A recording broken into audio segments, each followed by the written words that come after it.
Isang napakamapagpalang araw sa inyong lahat. Diyan sa Diyos. Gloria Patri, et Filii, et Spiritus Sancti. Ako si A.D. Lastimosa. Kita kilalang spatang mangaral, apologista at punong tagapanguna ng mga skolastikong apologista sa Koloseo ng Pangangatwiran o SABC. Ako ay katotohanan ng 22 taong gulang nang umiiral sa mundong ito, anak ng isang tagapangasimong baptista, na narito upang tinigan natin paglaban ng ortodoksiyang katotohanan ng Sola Scriptura. Ngunit bago ko simulan ang aking pinakamagigiting na argumento, ay nais ko munang bigyan ng pinakamagigiting na papuri at pasasalamat ang Yahweh Met, Diyos ng katotohanan, para sa pambihirang gawain nito hindi lang sa amin bilang mga eskolastikong apologista, bagkus sa bawat isang tagapakinig din. Sapagkat ang makabilang gawain na ito ay katotohanan lalong magbibigay daan sa ating lahat na saliksikin, hanapin, at ilantad ang katotohanan at kabulaan na sa eskolasiko at formal na pangangatwiran. Ikalawa ay nais kong bigyan ng magiting na pasasalamat ang aking katunggali sa kanyang malugod ng pagpaunlak sa eskolastikong hamon na ito. Uli ay nais kong bigyan ng magiting na pasasalamat ang bawat isa na malikod na nakilahok upang makinig sa amin, magiting po namin titiyakin. Ang bawat pangangatwiran namin gagawin ay katotohanan ng napakamakabuluhan sa eskolasiko at formal na paraan. Ade Gloria. At ngayong pagkakataon na ito ay aking magiting na pasisimulan ang aking magiting na pagtindig sa Sola Scripturang pananampalataya at apolohetika. At ito ang aking unang bahagi, ang aking pangunahing pananggalang. Ang aking pangunahing pananggalang ay tumutungkol sa katotohanan ng kahulugan ng Sola Scriptura. Ang katanungan, ano nga bang Sola Scriptura? Ang Sola Scriptura ay isang paniniwala na lantarang tinataas ang banal na Scriptura bilang nag-iisang hindi nagkakamaling pamantayan at otoridad ng pananampalataya at gawain para sa tunay na Eklesia ni Kristo. Sa lahat ng gawain, ministeryo, pananampalataya, doktrina at buhay mananampalataya ng bawat Kristiyano na bumubuo sa Eklesia, ikaw man ay tagapangasiwa, diakono, kalihim o pangkaraniwang kabahagi lamang ang nag-iisang pamantayan at otoridad na iyong unang lalapitan ay walang iba kundi ang Sagradong Scriptura. Bakit? Sapagat ito ang Verbum Dei, ang salita ng Diyos. Katotohanan ng sagbutang ito ay nababalutan ng kasalanan, kadiliman at kabulaanan sapagkat ayon sa unang liham ni San Pablo Apostol sa Iglesia sa Corinto, Kapitulo 4, versikulo 4, na kung saan ang Diyos ng sagbutang ito ay katotohanan binulag ang sangkatauhan na hindi magsipaniwala. Maliban na lamang kung sila ay maliwanagan ng maluwalhating ebanghelyo ni Jesucristo na siyang imago Dei, imahe ng Diyos, na magliwanag sa kanila. Kung kaya katotohanan, tanging salita lamang ng Diyos ang may kapangyarihan at kaliwanagan ng makakapagbubukas ng ating kabulagang taglay. At ito ang kapangyarihan at kalikasan ng nag-iisang hindi nagkakamaling otoridad, ang banal na Scriptura. Ang Sola Scriptura ay payak na paaralan lamang, ngunit ito ay naglalaman ng tatlong pangunahing katotohanan, supremong otoridad, kasapatan at kaliwanagan na katotohanan kailangan sa buhay ng isang Kristiyano. Tungo sa aking ikalawang bahagi, ang aking ikalawang pananggalang. Ito ay mga patungkol sa mga pangunahing hindi tinitindigan o layunin ng Sola Scriptura. Ang mga ito hindi maaaring gamitin bilang argumento ng aking katunggali laban sa Sola Scriptura at sa akin sapagkat ang mga maipupuntong pahayag na ito ay katotohanan tinitindigan ng Sola Scriptura. Una, hindi layunin ng Sola Scriptura natanggalan ng otoridad ang Eklesia ni Kristo, lalong-lalo na sa mga tagapangasiwa nito. Hindi ako naparito upang tanggalan ng otoridad ang Eklesia sa pagsasaliksik, pangangaral at maging sa apolohetika sapagkat katotohanan ng pinagkalooban ni Kristo. Ang kanya Eklesia ng otoridad ayon sa ad segundo Mateo, Ebanghelyo ayon kay San Mateo, Kapitulo 28, versikulo 18 hanggang 20. Ang pangunahing katanungan na lamang ay tutungkol sa higit na kapantay o kapantay na otoridad at ang magiging basihan sa huli. Ang maging argumento ito ng aking katunggali ay walang basihan at sigsag. Ikalawa, hindi tinatanggi ng Sola Scriptura ang gawain ng Santong Espiritu na pangunahan ng Eklesia ni Kristo. Katotohanan, isa sa mga pangunahing gawain ng Santong Espiritu ay ang manguna sa Eklesia. At hindi ito tinututunan ng Sola Scriptura sapagkat nilantad ni Kristo ang gawain nito bilang lumaalangkiya, Espiritu ng katotohanan na kailanman ay hindi naiiwan ng Eklesia ni Kristo. Ayon sa ad sekundong Johannes, Ebanghelyo ayon kay San Juan, Kapitulo 14, versikulo 17, kung wala ang paggabay ng Espiritu Santo sa Eklesia at sa bawat miyembro nito ay kailanman hindi tayo magkakaroon ng kaunawaan at masunuring puso sa kanyang sagradong skriptura. Ang paggabay ng Espiritu Santo ay katotohanan sa buong bahagi ng Eklisya at hindi lamang sa mga tagapangasiwa at siyang pagkilos at pagpunto nito sa kanyang binigyang inspirasyon na katotohanan. Ikatlo, hindi tinatanggi ng sola scriptura ng salita ng Diyos ay dumaan sa panahon ng revelasyon bago maisulat at upang maisulat at tinatawag sa wikang Ingles na inscripturation. Isa ito sa mga pangunahing argumento laban sa sola scriptura na kung saan ang salita ng Diyos ay hindi pa naisusulat, wala pang mga propeta, apostolo, eklisya. O kaya ang sola scriptura ay hindi makatotohanan ayon sa mga kritiko nito. Ngunit ang salita ng Diyos na dumaan sa mga propeta, apostol sa pamagitan ng pasalitang pamamaraan ay katotohanan hindi tinatanggi ng sola scriptura. Sapagat ang sola scriptura ay tumutukoy sa kasalukuyang panahon o normatibong sitwasyon ngayon ng eklisya at hindi ang panahon ng mga propeta at apostol. Ang gamiting argumentong ito ay katotohanan hindi lubos na naintindihan ang kahulugan ng sola scriptura sapagkat katotohanan magkatulad naman kaming sumasang-ayon na natapos na ang panahon ng revelasyon matapos ang kamatayan ng huling apostol na si San Juan. Ika-4, hindi pinapangaral ng sola scriptura na narito na ang kalahatan ng katotohanan. Ang gamiting argumento ang pahayag ni San Juan sa Ebanghelyo Kapitulo 21, versikulo 25 upang patunayan ng sola scriptura ay hindi sapat at hindi buo o kumpleto sapagkat walang sinabi o pahayag na tumutukoy sa isang bagay na nagkaroon ngayon. Ang pahayag ni San Juan sa kontekstong iyan ay katotohanan ng tinitindigan ng sola scriptura at kailanman hindi magiging laban sa sola scriptura. Ang sola scriptura ay katotohanan ng hindi pinapangaral ang kalahatan ng katotohanan pangyayari sa sanlibutan bagkus ang kasapatan nito para sa isang lingkod ng Diyos sa bawat eklisya upang makapamuhay ng ayon sa katuwiran ni Kristo.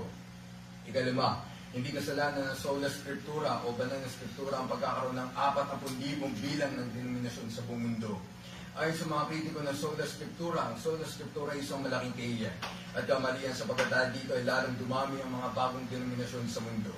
Ito ang paikot-ikot na argumento laban sa sola scriptura. Ngunit katotohanan ng argumento ito ay may pagkakasalungat na argumento. Bakit? Anong iyong metodolohiya upang gamitin argumento ito laban sa sola scriptura? Kung ang mga denominasyon mismo na iyong naistukuin ay hindi rin pinangahawakan ng sola scriptura katulad ng mga Mormons sa mayroong Book of Mormon at Pearl of the Great Price na kapatid ng Biblia at may paniniwalang nagpapatuloy pa ang revelasyon.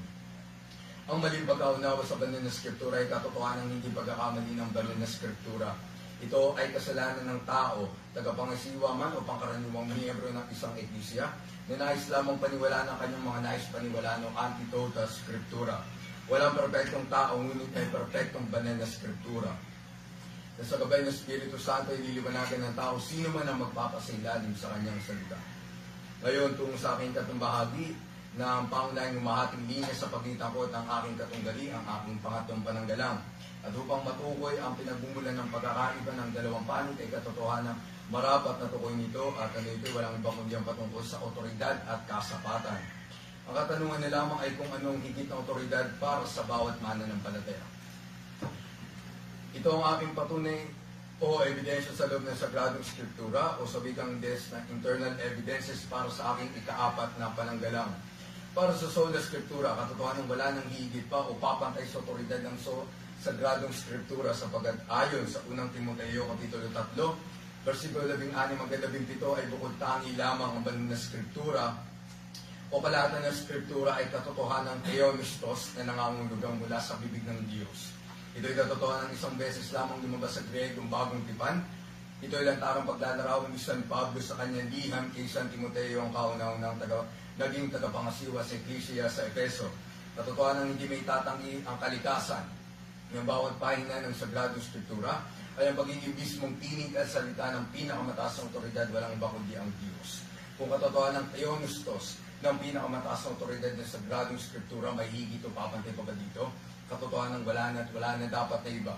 Kung kaya ayon sa versikulo 17 na sinasabi, upang ang tao ng Diyos nawa ay maging sakdal, lubos ang handa sa lahat ng mabuting gawa, lubos ang handa na ihandang lubos o exartizo sa wikang Griego. Ang salitang ito ay nangangulugang pinakamataas na antas o lawak para sa isang tao, na kung inyo susuriin sa tada salitang Ingles ang isa sa mga kahulugan nito, ay maging sapat o kasapatan ng isang tao ng Diyos upang magampanan ang kanyang mga ministeryo. Kung ang banal na Scriptura ay sapat na upang ang isang tao ng Diyos ay maging lubusang handa sa ministeryo o pananampalataya, ayon kay San Pablo, may nararapat pa ba tayong ipantay o hanapan pa ng ipansasapat para sa atin? Katotohanan wala na. Pahayag ni Cristo sa Ebanghelyo ayon kay San Mateo, Kapitulo 22, versikulo 31, hindi ba ninyo nabasa yung sinasalita sa inyo ng Diyos na sinasabing, katotohanan ba't hindi Kristo na mismo mga salita ng Sagradong Scriptura, na sa panahon iyon ay ang Tana o ang Hebreyong lumang tipan sa atin ay ang mismo magsasalita ng Diyos. Ang mismong salita ng Diyos ay walang kapatid at katumbas man upang patunayan ng kanyang sarili mismo ang Diyos. Kung kayo may pananagutan ng bawat isa sa atin na basahin ang Sagradong Scriptura, sapagat ito lamang nag-iisang batay na katotohanan laban sa kabulaanan na nag-iisang tiyak na tinig ng Diyos. Ang NPC ay katotohanan ng instrumento ng tinig ng Diyos, ngunit kailanman hindi ito magiging mismong tinig ng Diyos. Sa Actos Apostolorum ni San Lucas, Kapitulo 17, versikulo 11, ay katotohanan nagtungo si San Pablo. Asisan sila sa Berea at pumasok sa isang sinagoga ng mga Hudyo doon upang mangaral at anong ginawa ng mga Bereano. Sila katotohanan sinuri ang dalawang bagay. Una, ang autentikasyon ng kanilang pagkamensahero. Ikalawa ay ang kanilang pinapangaral. Anong naging batay lamang ng mga Bereanong ito na mismong ginamit na panuri nila? Pila San Pablo at San Timoteo ng mga tagapanguna sa Iglesia. Walang iba kundi ang banal na Scriptura lamang. Hindi siya lumapit kay San Pedro o kumuha ng batayan sa tradisyon, kundi tanging sa banal na Scriptura lamang at kanila itong ginawa araw-araw. Sa ikalawang pa rin ni San Pablo kay San Timoteo, Kapitulo 4, versikulo 2, ay hinihikayat ni San Pablo sa San Timoteo na ipangaral sa salita ng Diyos sa kahit anumang panahon, magsuway manghikayat ng may pagbabata sa doktrina. Mga pahayag na ito ay katotohanan paralelo sa kanyang pahayag patungkol sa pagiging teonistos ng kalahatan ng Scriptura para sa doktrina, pagsuway, pagtutubid at pagsasanay sa katuwiran. Ilang bersikulo lang ang nauna. Ano nag-iisang batayang binanggit lamang si San Pablo patungkol sa mga gawain ito? Ang Sagradong Scriptura lamang. Sapagat katotohanan darating ang panahon ng mga tao ay ayaw nang tumanggap ng ortodoksiyang doktrina, sila'y tatalikod sa katotohanan at higit na nanaisin ng mga alamat o mga katuruan o mga bagay na hindi pinahayag o tinuro ng Sagradong Scriptura.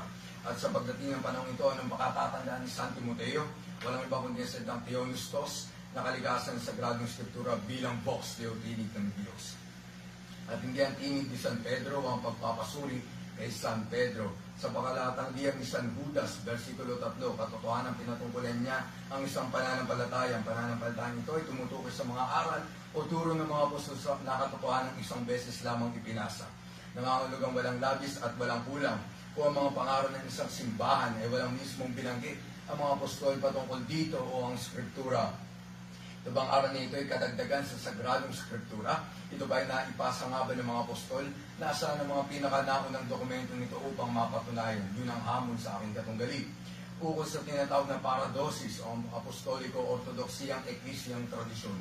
Katotohanan ng hindi winawalang bisa ng sola Scriptura ang apostolikong tradisyon. Sa katotohanan, mismo ang sola Scriptura nagbibigay ng matibay na pundasyon para sa mga ortodoksiyang tradisyon. Katotohanan may dalawang uri ng paradosis. Una, ang apostolikong paradosis at ang ikalawa ay ang gawang taong paradosis sa mga tradisyong hindi nanggaling mismo sa Diyos at mga apostol. Sa ikalawang liham ni San Pablo sa Iglesia sa Thessalonica, Kapitulo 3, versikulo 6, paboritong versikulo ng Romano Ecclesia upang patunayan ang kanilang sagradong paradosis. Ano nga ba ang sagradong paradosis na binabanggit dito? Ating suriin ang versikulo 6 na katotohanan ng may ipinasang paradosis dito. Ito ba ay patungkol sa mga binigyang kahulugan ngayon ng Romanong Ecclesia? Katotohanan hindi. Ito ay patungkol sa Ebanghelyo. Ito ay patungkol sa kanilang marapat na pamumuhay at paggawa bilang Kristiyano at hindi bilang mga taong walang ginawa kundi ang makialam ng mga bagay na hindi sa kanila. Kung ito nga matibay na patunay sa tindigan ng paradosis ng Romanong Ecclesia ngayon, masasabi mo ba na lantaran ng mga nabigyang kahulugan ng Romanong Ecclesia ngayon sa batayan ng paradosis at magisterium ay ang pinasa ng mga apostol sa Ecclesia sa Thessalonica noon? Katotohanan hindi. Ukol sa otoridad ng Ecclesia, pangunahing patunay ng Romanong Ecclesia para sa pagtindig sa kanilang tinaguriang magisteryo ay matatagpuan sa unang Timoteo, Kapitulo 3, versikulo 15, na ang Ecclesia ang hiligi at saligan ng katotohanan. At anong panahon ng sola Scriptura dito? Ito ba'y taliwas sa paniniwalang sola scriptura?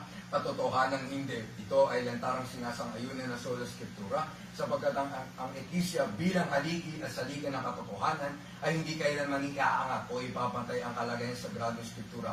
Bagkus tungkulin nito itaas lamang bilang haligi at saligan ang mismong katotohanan ng Sagradong Scriptura. Ang eklisya ay hindi pinagmumula ng katotohanan bagkus daluyan ng katotohanan nagmumula sa Sagradong Scriptura bilang haligi nito. At kailanman hindi magiging nakasalalay ang mismong Sagradong Scriptura sa eklisya para sa katotohanan bagkus ang eklisya mismo ang nakasalalay sa Sagradong Scriptura para sa katotohanan. Isa sa mga pangunahing analohiya ng Romanong eklisya ay ang 3 paang upuan. 3 paa para sa tradisyon, Scriptura at ang magisteryo. At upang tubirang makatayo ito ay kinakailangan lahat ng paalang ito ay pantay-pantay sa kasukatan. Ngunit sa ontologikang aspeto nito, silang lahat ay magkakaiba sa kalikasan at kahulugan. Sa madaling salita, hindi sila maaaring magkapantay-pantay. At kung susuriin ninyo ang makahulugan ng Romano Ecclesia sa kanyang magisteryo bilang isang nagpapasakop lamang sa Sagradong Scriptura, may pagkakapantay-pantay pa rin ba dito? Katotohanan wala. Sa hermeneutika may 2 uri ng kapaliwanagan ng bawat konteksto ng Sagradong Scriptura. Unang tinatawag na exegesis at ikalawang eisegesis, katulad sa descriptibo at prescriptibo sa usapin ng balarila o gramarya. Exegesis na mismo ang nagpapaliwanag sa kanyang naisulat, kabaligtaran sa eisegesis sa pinapaliwanag mismo ng mambabasa ang sinulat ng nagsulat. Descriptibo na nakatuon sa kung paano ginamit ang mga salita ng tagapagpahayag nito, hindi tulad sa prescriptibo na nakatuon sa kung paano ginamit marapat na gamitin o ipaliwanag ang mga salita ng isang tagapagpahayag. Saan kaya dito ang posisyon ng sola scriptura at ang posisyon ng Romanong Ecclesia? Hayaan mo ba na mismo ang Sagradong Scriptura ang mangusap sa iyo at mismong ipaliwanag ang kanyang nilalaman ng exegesis? Ang Banal na Espiritu ang siyang magpapaliwanag ng kanyang salita sa descriptibong pamamaraan. O hayaan mo lamang na Romanong Magisteryo ang pilit na magbibigay kahulugan nito na katotohanan ng tumataliwas sa mismong pinapahayag ng Sagradong Scriptura o exegesis at prescriptibong pamamaraan. Ngayon, ako'y katotohanan tumitindig sa sola scriptura dahil ito lamang ang mayroon ang eklisya na pinakatinig ng pinakamataas na otoridad, ang Diyos para sa atin. Ang kalahatan ng salita ng Diyos ay katotohanan pinagkaloob at nilantad para sa buong eklisya. Kung kaya sa bawat liham, epistolo ng mga apostol at ibang ginamit na tagapagsulat ng Banal na Espiritu dito ay katotohanan patuloy na pinapahayag sa sulat ang mga pariralang para sa eklisya sa Roma, Corinto, Galacia, Efeso at iba pa. Karapatan ng bawat tunay na mananampalataya na saliksikin at malaman ang pangungusap sa kanya ni Kristo, hindi sa pamagitan ng kanyang sariling pagkaunawa o pansariling pagnanais lamang na bagkus sa panguna ng Banal na Espiritu. Ang panguna ng Banal na Espiritu sa katotohanan ay katotohanan hindi limitado lamang sa mga tagapangasiwa, bagkus sa buong eklisya ni Kristo. Ang mga epistolang ito ay katotohanan binabasa at sinasaliksik ng buong eklisya noon sapagkat may tungkulin ng bawat isa na tiyakin ng kanilang mga pinangahawakang pananampalataya kung ito'y pa rin ba ayon sa tinuturo ng Diyos, maging ang mga apostol at marapat na hanggang ngayon. Ikaw, ako, katotohanan batid natin ang kahalagahan ng pagkakaroon ng Sagradong Scriptura. Sagradong Scriptura na perpekto, buhay at napakamakapangyarihan at mananatili magpakailanman. Ang katanungan, ano ang inyong pagtingin sa Sagradong Scriptura? Ang iyong pagkaunawa sa Sagradong Scriptura ay siyang magdidikta ng iyong pagtingin sa Sagradong Scriptura. Kung katotohanan ito ay verbum Dei na nag-iisang lubos na katiyakan na talaan ng mga apostolikong aral, marapat na ito'y walang katumbas, kapantay at ihigit pa rito. Ito lamang ang may kakayang magdikta ng katotohanan at kung ano ang kabulaanan bilang nag-iisang gabay sa tunay na eklisya ni Kristo. Isang magiting na pasasalamat sa inyong Panginoon. Okay, tayo. Maraming salamat po sa affirmative stand by Brother Eddie Lastimosa. Then dadako naman po tayo sa rebuttal. 10 minutes po para kay Brother Romeo Mahingay. So start na po tayo. Okay, Okay, thank you very much, Brother, sa iyong magandang presentation. Ang una kong tanong, sinabi mo na ang Biblia ay siyang saligan at pamantayan lamang sa katotohanan, tama? Okay. Dahil nabanggit mo yan bilang panangga, sabi mo, ngayon may nabasa ka ba sa doktrina o aral ng Iglesia Katolika na pinabulaanan itong katotohanan na ito? Kung espesipikong pahayag ang simbahang Katolika patungkol laban dito ay katotohanan wala. Pero para sa akin, ay para sa kanilang pinapakita sa mga katuruan na kanilang pinapayag ay katotohanan, naniniwala ako sa kanilang pinapakitang hindi pagbatay sa Skriptura bagkus ang pinapakita nila ay ang sola ecclesia na kung saan sa batay ng tradisyon at Skriptura ay sila ang magbibigay kahulugan kung ano mismong sinasabi ng Skriptura o tradisyon. Alright. So, ang ibig mo bang sabihin na wala kang maipakita na official na pagtutol ng simbahan tungkol sa Biblia bilang batayan? Kundi yung observation lamang. Kung payag, wala, pero naniniwala ako, tumitindig ako, naninindigan ako sa pinapakita ng Romano Ecclesia ay katotohanan ng laban sa inyong pahayag kanina, na kung saan kanyang pinapakita ang sola ecclesia, na kung saan sila lamang ang may-aaring makapagpaliwanag ng kahulugan ng salita ng Diyos. Okay. Sa ecclesia. Alright. Binanggit ninyo yung mic, pagkahinaan nga yung mic sa taas-taas. Yan. Hello, mic. Tests. Pati yung isa. Okay, thank you. Ang pangalawa kong tanong, brother, sinabi niyo po na ang Biblia ay sapat na at wala nang kulang, tama po? Okay. Walang kulang sa patungkol sa pananampalataya at moralidad ng isang lingkod ng Diyos para sa Iglesia. Alright.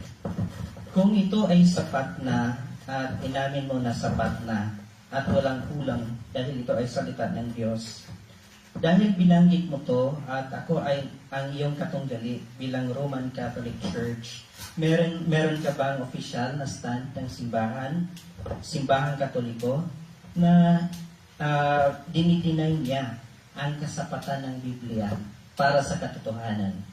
Para sa akin ay meron sapagkat ayon sa kung ating sasaliksikin ang Konseho ng Trento, kung tayo magbabalik tanaw patungkol sa pagbibigay ng opisyal na ano dito ng Skriptura, ay inamin din dito ay ang pagkakaroon ay ang pagdidikta ng Konseho na kung saan ang katotohanan ay naipasa sa pamamagitan ng pasalita at pasulat. Kung tutusin, kung ating titignan ang pahid na iyon, ay may mga katotohanang labas na kung ano man ang naisulat sa Skriptura, na katotohanan hindi namin tinitindigan, Okay. labag sa sola Skriptura. Alright. Nabanggit mo ang Council of Trent, diba? Ngayon, binanggit doon na ang banal na kasulatan na iyong sinabi pa lang, hindi pa matagal, na ito ay ipinasa from one generation to another. Tinututulan mo ba ito? From one generation to another. Ang kasulatan?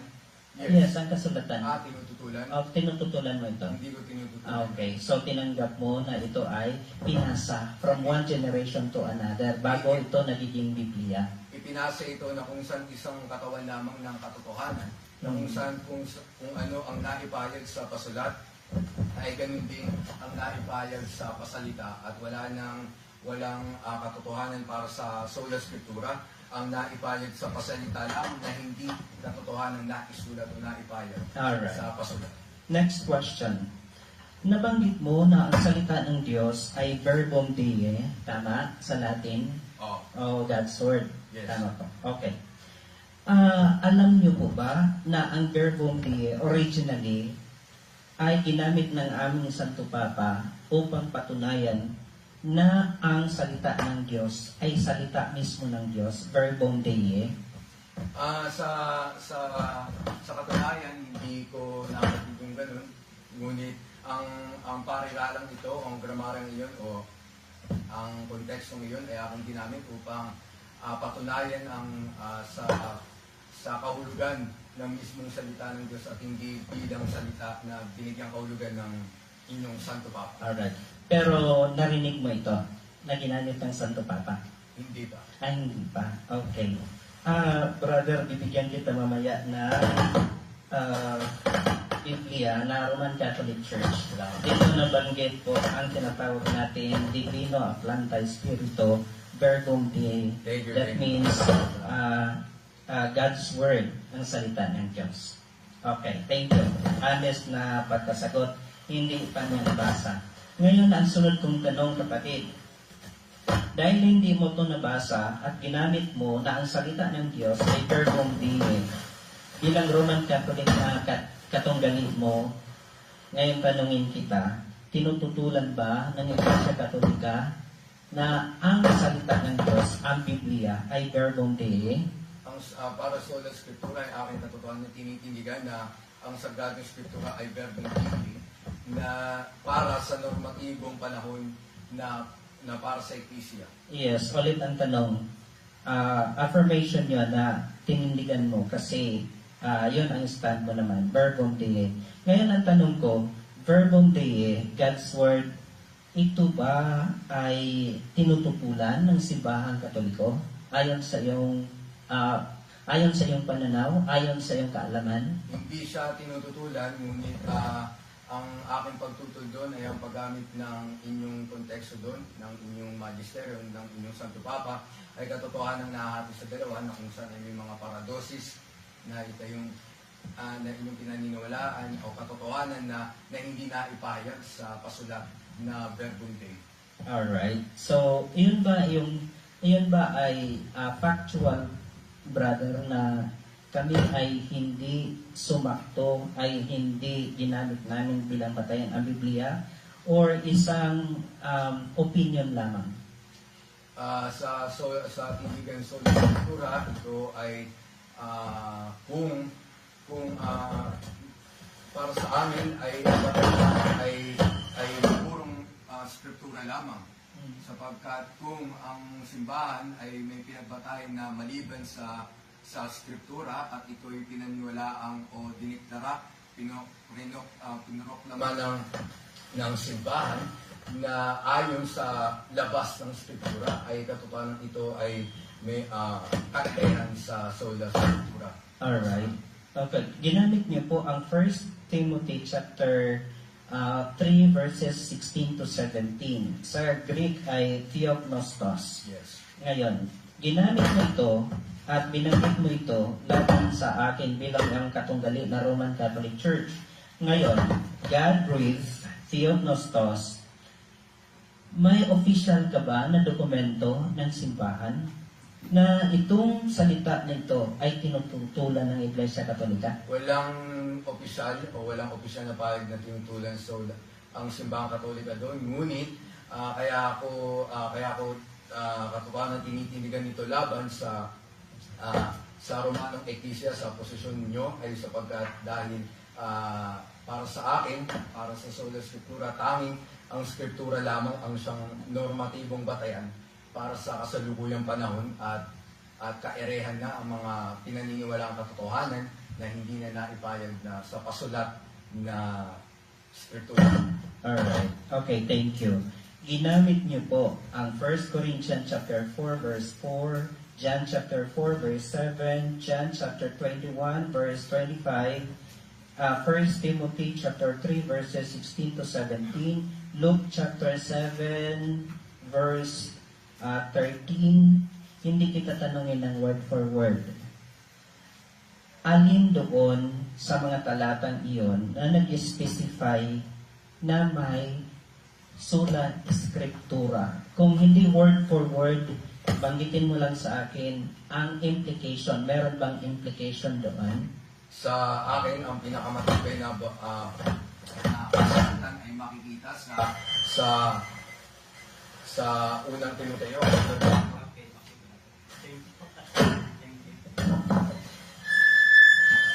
Hello. Okay. So, okay.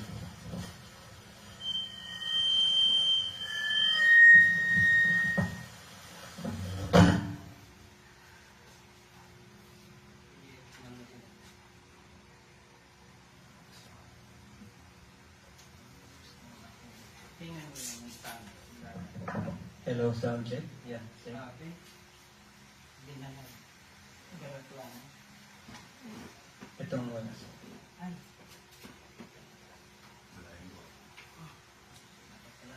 Sige, mag-sound. Hello, sound. Yeah, okay. Sound ba? Okay na Hindi, ito sa kabila. Mag-sound ka nga ulit. Sound check. Sound. Yan.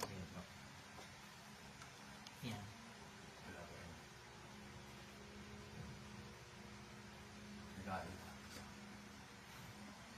Verbum Atlanta Spirito, Divino Atlanta Spirito, Verbum Dei, God's Word. Sa inamin ng Simbahang Katolika na ang salita ng Diyos, ang Biblia ay salita ng Diyos. Ngayon, may ibibigay akong mga batayan. Bakit tinutulan natin na ang sola scriptura alone in another context? Dahil ang Bible alone, when it comes to the standard of truth, nagkaisa po kami ng aking kapatid na si Brother ADL. Catholics agree with Protestant that Scripture is standard of truth. Ang ibig sabihin, tanggap namin ang Biblia ay siyang batayan ng katotohanan. Siya ang batayan kung saan ipangaral ang magandang balita ng Diyos para sa katuwiran at kabanalan. Pero, hindi ibig sabihin na ito'y ating ihiwalay ang simbahan, ang authority ng simbahan. Dahil, hindi pa nag-umpisa ang compilation of the Bible. Nandoon na po ang otoridad ng simbahan. Bit-bit na po nila ang salita ng Diyos sa pamamagitan ng kanilang oral teaching or verbal teaching. Kaya nga dito, makikita natin na ang simbahan ang siyang may otoridad ipangaral ang otoridad ng katotohanan. Tandaan natin ha, ang simbahan ang otoridad na ipangaral ang otoridad ng katotohanan. Ano yung otoridad ng katotohanan? Ang Bible. At bakit tinatawag natin itong otoridad? Dahil siya, lahat ng materials upang ituro ang katotohanan at tuturo ang daan sa kaligtasan nandoon na po sa Biblia.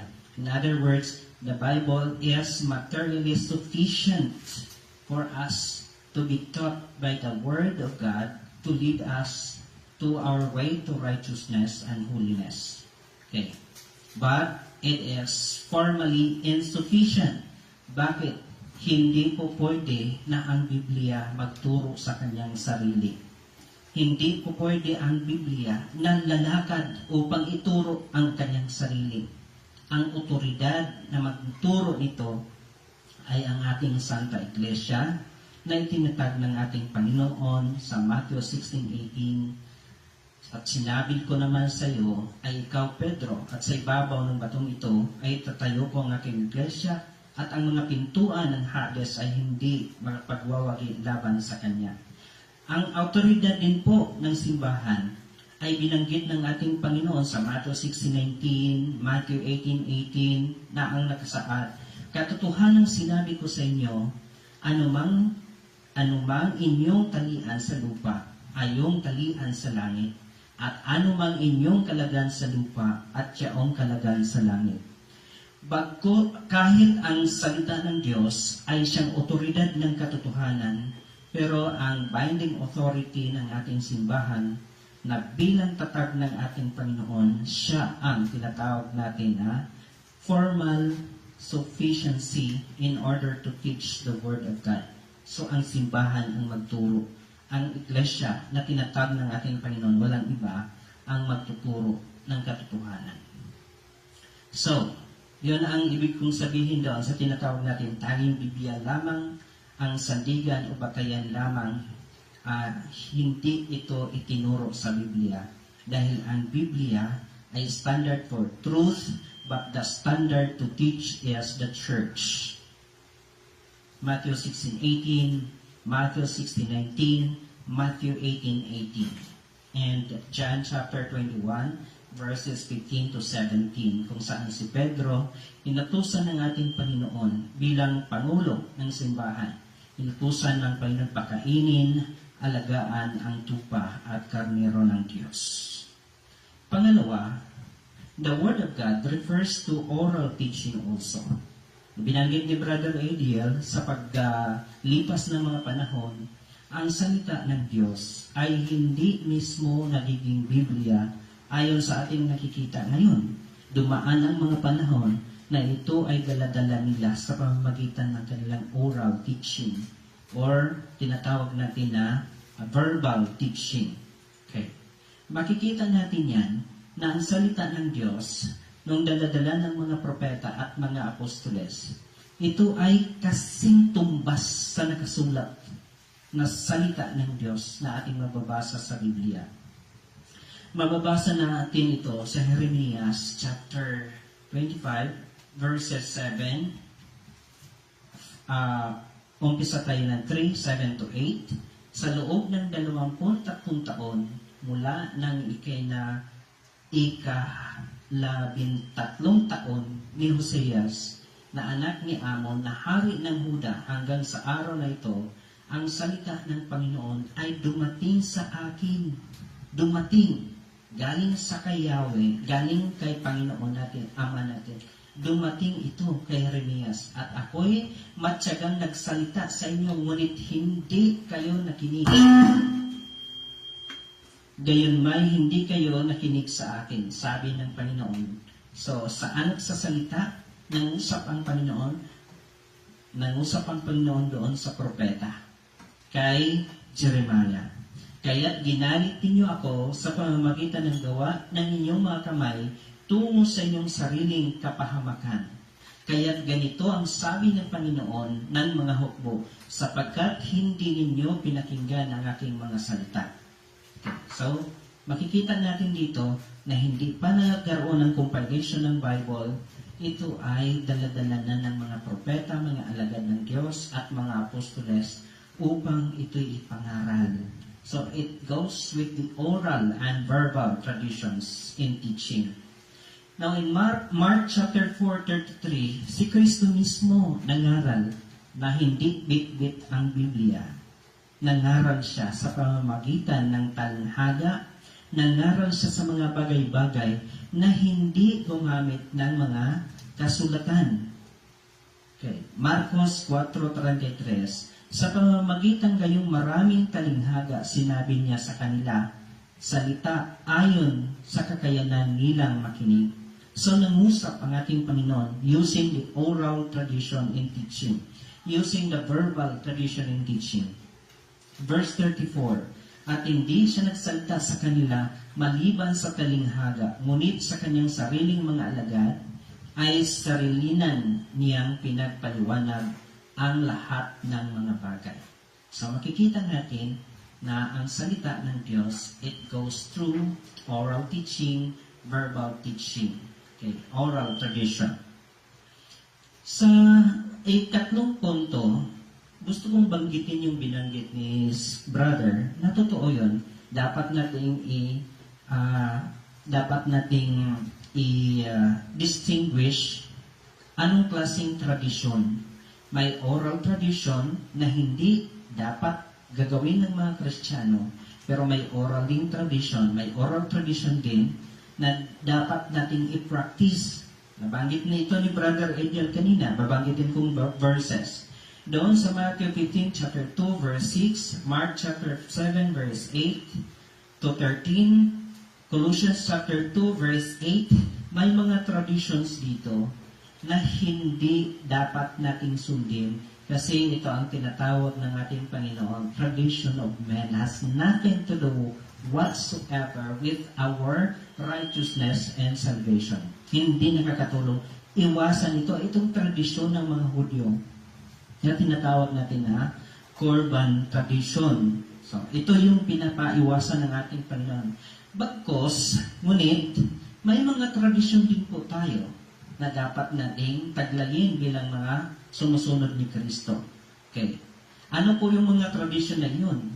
Makikita po natin ang mga tradisyon na ito dito sa Matthew chapter 23 verse 2, kung saan ang ating Panginoon nagko-quote siya tungkol sa upuan ni Moses. Okay, na dapat sundin. Oral tradition. Hindi naman yan, itong salita na ito sa Matthew 23:2, hindi po ito makikita sa Old Testament. Bakit kinukot ito ni Kristo? Dahil may nakasulat sa banal na kasulatan sa Old Testament na hindi lahat ng mga katotohanan at pangyayari ay nakasulat. So meron siyang oral tradition. Sinabi ni Jesus, ang mga eskriba at mga pariseo ay umupo sa upuan ni Moses. May sinunod sila na mga kautusan ni Moses. Seat of Moses. Where can we find this one in the Old Testament? There is no way for us to find it out in the Old Testament. So, meron hindi nakasulat na sinunod ni Kristo just because of the oral tradition. Okay. Dito sa ikalawang Timoteo 3:8, meron tayong nakasaad doon kung paanong sina Hanes at Hambres ay sumalungat kay Moises, ang mga ito'y sumalungat din sa katotohanan. Ang mga taong masasama ang pag-iisip at mga nagtakwil sa pananampalataya. May binanggit dito si San Pablo, Hanes and Hambres in 2 Timothy chapter 3 verse 8. Saan ito nakuha ni San Pablo? Nakuha niya ito dahil sa oral tradition. May katotohanan na mga bagay na hindi nakasulat sa Biblia. At ito ay daladala sa pamamagitan ng oral tradition. There is no way for you to find out Hanes and Hambres in the Old Testament. And therefore, there is such an oral tradition. Another thing is, Gawa chapter 2, 20 verse 35. Sabi ng mga apostol, sabi ni San Pablo, sa lahat ng bagay ay pinakita ko sa inyo na ang ganitong paggawa ay dapat tulungan ang may hina at alalahanin ang mga salita ng Panginoong Diyos na siya mismo ang nagsabi, higit na mapalad ang magbibigay kaysa tumanggap. So, ang ibig sabihin dito, may mga kinote din si San Pablo ayon sa Gawa 20:35 na hindi mo makikita sa buong kasulatan ng New Testament. So, meron silang tinatanggap na tinatawag na extra biblical truths that was not being written in the Bible, but it has been run down by the oral tradition sa pamamagitan ng pananalita nila. So, panglima, apostles exercise authority in the Council of Jerusalem. Hindi pinasalita at hindi ang Biblia nagsalita, although ang Biblia ay siyang batayan ng katotohanan. Okay? Pero sa konseho sa Jerusalem, hindi ang Biblia, bigyan ko ng emphasis, hindi ang Biblia ang nagsasalita, bagkus ang nagbigay ng judgment, ng pagpapasya, walang iba, ang mga first Christian community na pinapangunahan ni San Pedro, ni San James, at ibang mga apostles. Pababasa natin sa Acts chapter 15, verse 3 hanggang 30, Acts chapter 15, verses 28-29, and Acts chapter 4, Acts chapter 16, verse 4, kung saan ito mababasa natin sa English. In the next chapter, we read that Paul, Timothy, and Silas were traveling around through the cities. The scripture says that we believed to them for observance the decisions which had been reached by the apostles and elders who were at Jerusalem. Ang nagbibigay ng pagpapasya decisions, walang iba, kundi ang mga first Christian community, si San Pablo. Okay, at iba pa. mga apostles. So mga kapatid, malinaw na sa ating pamumuhay bilang mananampalataya, bilang Catholic, ulitin ko, binigyan natin ng emphasis ang Biblia upang magturo sa katotohanan, upang maglahad ng katotohanan, pero hindi natin binaliwala.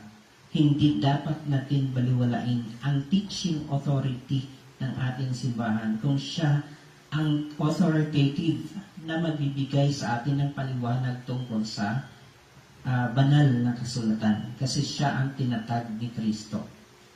Kung siya ang tinatag ni Kristo, siya ang may gampanin upang magiging teaching authority, tinatawag natin na magisterium, teaching authority, or mater et magistra, tinatawag natin sa Latin na mater et magistra, or mother and teacher. Isang ina na nag-aalaga ng kanyang mga anak, the faithful, nagpapakain ng kanyang mga anak, the faithful, sa pamamagitan ng salita ng Diyos.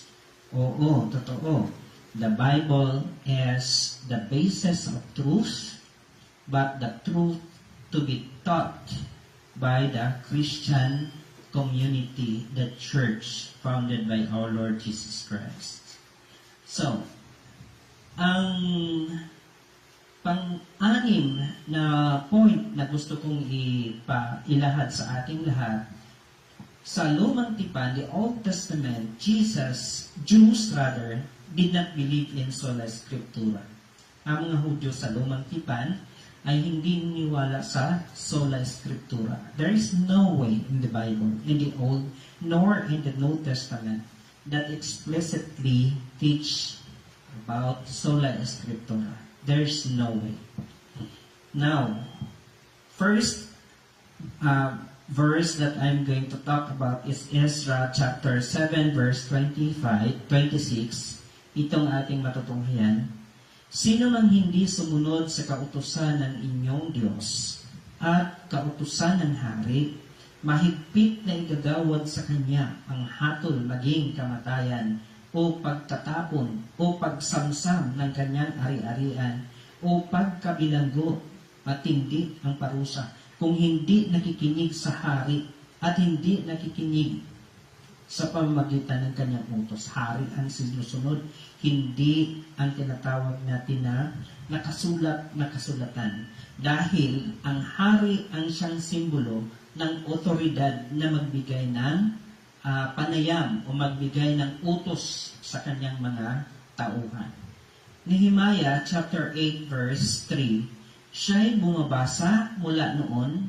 Ito ay tumutukoy ni Haring Ezra, isang pari na Hudyo, sa harapan ng liwasan na nasa pintuan ng tubig mula sa madaling araw hanggang sa katanghalian tapat, sa harapan ng mga lalaki at mga babae at mga nakaunawa ng mga pandinig ng buong bayan ang nakatuon sa pakikinig sa aklat ng kautusan. Sino daw ang nagbumabasa? Walang iba. Ang proclaimer, siya ang pari ng Hudyo, si Propeta Ezra. Siya ang nagpahayag. Hindi, Bible cannot proclaim itself. We can read the Bible. We can reflect the Bible. But the Bible cannot interpret for us. Okay. Doon sa Nehemias 8:7, gayon din sina Josue, Bani, Sherebias, Jamin, Akub, Sabitay, Hodias, Maayas, Kelita, Asakarias, at 12 sa kanila tumutulong kay Propeta Ezra upang turuan ang mga tao para maintindihan nila at maunawaan ang salita ng Diyos. So yun po ang ibig sabihin ng oral tradition mula sa Old Testament hanggang sa New Testament po. Okay. Maraming salamat po sa negativista. kay Bro Romeo Mahinay. Then dadako na po tayo sa cross-examination kay Bro Eddie Lastimosa. 10 minutes po. Hello, Mike. Hello, Mike. Hinaan mo yung taas. Yung taas. Yan. Hello, Mike. Test. Sige pa. Hina pa. Hello, Mike. Test. Hina pa kundi. Yan. Okay na. Check, Mike. Tests.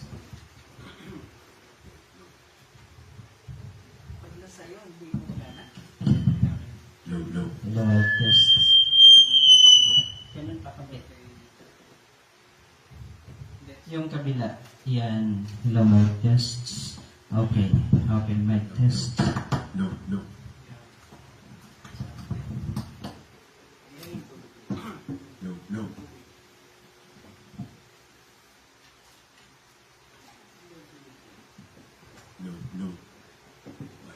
Mike.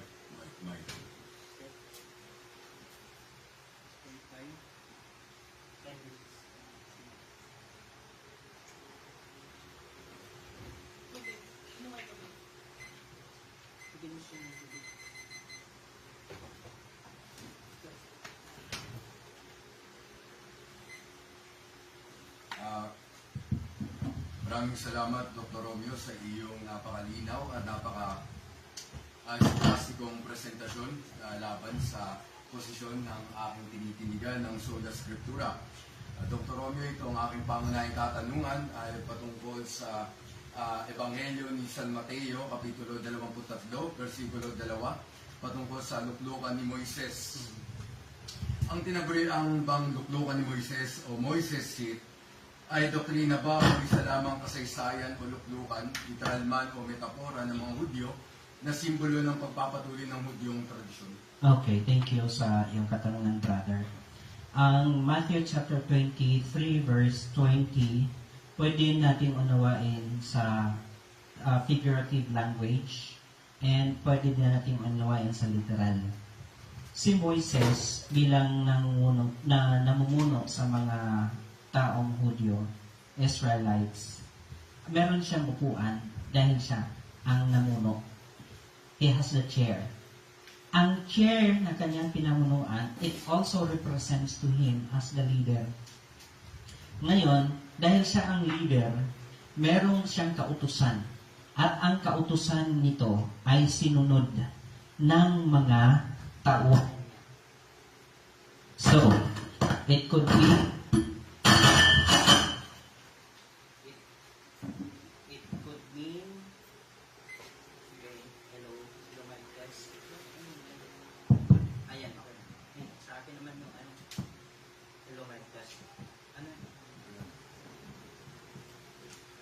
So, ang ibig sabihin noon, pwede siyang unawain na literal, pwede siyang unawain na metaphor or figurative in language. Ang mahalaga doon na may upuan siya, may luklukan, it represents his authority na sinusunod ng kanyang mga tauhan. At ang gusto kong i-point doon na hindi ito nakasulat. Itong tinatawag na seat of Moses. There's no way that you could find in the Old Testament. Pero ito'y binanggit ni Jesus hindi dahil nabasa ito sa lumang tipan, kundi ito'y nangangahulugan na ang kasaysayan, meron silang tradisyon na pinasa sa pamagitan ng kanilang oral or verbal tradition.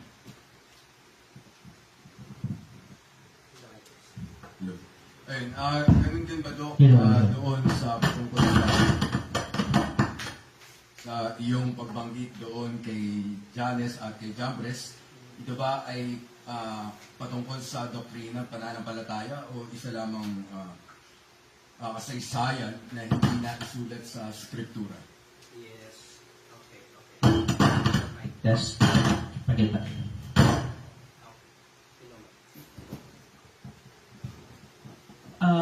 Ang ating nabanggit diyan sa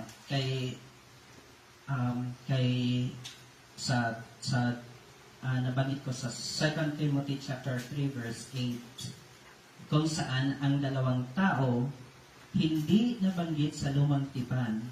Bagkus, ngunit ito ay binanggit ng ating apostol na si San Pablo, pangalawang Timoteo 3:8. Ito nagpapakita lamang na may mga bagay na totoo na hindi nakasulat sa banal na kasulatan. So it goes an oral or verbal tradition. Patungkol naman, Doc, sa paradosis, usaping paradosis na hindi naisulat. Ang paradosis ba na hindi naisulat ay maituturing na theonostos tulad ng Skriptura?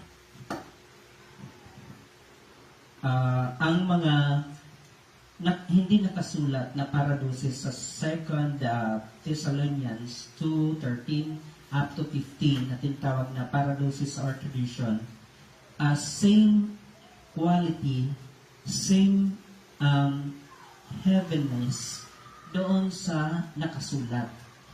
Bakit po? Dahil ang Panginoon nang usap doon sa mga propeta, hindi pa nakasulat ito formally as Bible as we have now. Same, ang oral at ang nakasulat, walang kaibahan, nang galing din po yan sa Diyos. Nabanggit mo ang iyo, Docs, ang liham ni San Pablo sa Ecclesia sa Thessalonica, sa kanyang ikalawang liham sa Kapitulo 2, versikulo 11. May napatunayan na ba o may nailahad na ba ang Romanong Magisteryo na patungkol sa tradisyon na tinutukoy dito na mga hindi na isulat ay may nabigyang kahulugan na ba sila? Na kung saan ay ito yung tradisyon na naipasa sa Ecclesia sa Thessalonica ni San Pablo. Alright. Magandang tanong yan. Meron bang naiproklama ang simbahan na extra biblical truth na hindi nakasulat na nakabatay doon sa 2 Thessalonians chapter 2 verse 13 to 15? Meron na po, marami nang naiproklama ang simbahan. Unang-una doon, ang simbahan nagproklama kung ilan ang canonical ng New Testament. Marami pong mga Biblia na extra doon, tinatawag natin na pseudo-Bibles or apocryphal gospel na hindi isinama ng simbahan. At ang simbahan mismo, siya'y nagbigay ng pahayag authoritatively na ang 27 books of the Old Testament and the New Testament rather, ang siya lamang ang may otoridad. Marami na, isa doon, iyan, na katotohanan. Ang Biblia, ang Catholic Church sa mga councils, 2000 AD, 200 AD, 2025 AD, 300 AD, marami siyang pinoproklama about the biblical truth. Ano yung biblical, ano yung hindi, ano yung dapat nating tanggapin sa bagong tipan, kasi ang Old Testament kasi, ano na siya, compiled na siya before sa mga, before ang panahon ni Christ. Compiled na sila eh. May dalawang canon ang Old Testament, yung Alexandrian, at saka yung yung isang canon na hindi tinanggap, hindi tumanggap. Instead, 436 lang ang Biblia nila sa Old Testament at yung Alexandrian ay tinanggap na ay 45. So, nagdeklara ang simbahan noong 15th century na ito ang canon for the Old and New Testament. Marami na naproklama. Patungkol sa kanoniko ng Skriptura, Dr. Romeo, sangayon ka ba na ang Romano Ecclesia ay nagkaroon lamang ng opisyal na kanoniko ng Skriptura noong ika-15 siglo? Okay. Patungkol naman sa Magisteryo, ang Ecclesia ba ay may tuturing din na theonostos? Ang salita na sinalita ng Iglesia ay maituring na theopnostos. Bakit? Doon sa John chapter 20 verse 22, ang Iglesia din, the first Christian community, hiningahan din ng ating Panginoon. God breathed to the disciples. And then sila yung tinatawag natin na authoritative to teach dahil hindi lang sila hinihingahan, daladalan din po nila, patayan ang kasulatan in oral traditions in their time.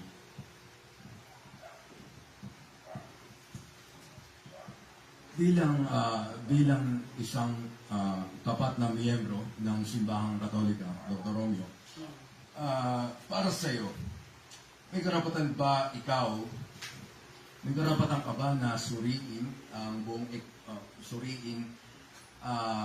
ang magisteryo, suriin ang buong eklisya, ang mga tagapangasiwa nito sa skriptura at ng skriptura mismo? Bilang miyembro. Yun ba ang ibig mo sabihin? May karapatan bang sumuri ng Biblia ang bawat miyembro? Ang lahat po pinabasa ng Biblia. Pero no private interpretation should be made because the interpretation should reserve under the authority of the church. Kasi siya ang tinatag ni Cristo. Matthew 16:18, Matthew 16:19, Matthew 18:18, siyang may otoridad. Every member can read and reflect and follow what is written. But the authority reserves for the church because every member is not authoritative, it's the church. Okay, so dadako na po tayo sa rebuttal. Ano po? Ito po ay 10 minutes para sa affirmative. Kay Brother A.D. Lastimosa. Okay po.